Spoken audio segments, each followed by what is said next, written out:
Hi friends, ఈరోజు మనం Ramzan special మజీద్లో తయారు చేసి గంజిని ఎలా తయారు చేసుకోవాలో చూద్దాం. ముందుగా స్టవ్ ఆన్ చేసి ఒక ప్యాన్ పెట్టుకొని కొంచెం ఆయిల్ని యాడ్ చేసుకొని కొన్ని పలావ్ దినుసుల్ని యాడ్ చేసుకోవాలి. తర్వాత ఒక ఆనియన్ని నిలువుగా కట్ చేసుకొని వేసుకోవాలి.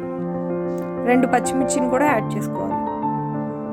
ఆనియన్ కొంచెం ఫ్రై అయిన తర్వాత ఒక టమాటాని నిలువుగా కట్ చేసి వేసుకోవాలి. టమాటా కూడా కొంచెం కలర్ చేంజ్ అయిన తర్వాత 1 స్పూన్ అల్లం వెల్లుల్లి పేస్ట్ని యాడ్ చేసుకోవాలి. అది కూడా కొంచెం కుక్ అయిన తర్వాత కొత్తిమీర పుదీనాని యాడ్ చేసుకోవాలి. అది కాస్త కుక్ అయిన తర్వాత కొంచెం వాటర్ని యాడ్ చేసుకోవాలి.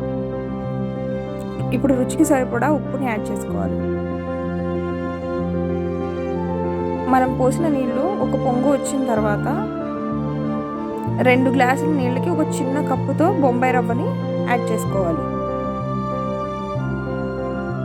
ఇది బొంబాయి రవ్వతో అయినా చేసుకోవచ్చు, బియ్యం రవ్వతో అయినా చేసుకోవచ్చు.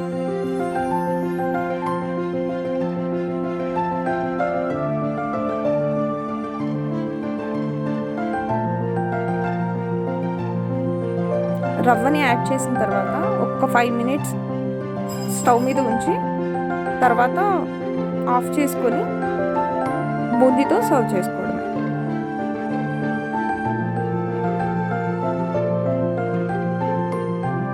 మా వీడియో నచ్చితే లైక్ చేయండి, షేర్ చేయండి, కామెంట్ చేయండి. అలాగే మా ఛానల్ని సబ్స్క్రైబ్ చేసుకోండి. Thanks for watching.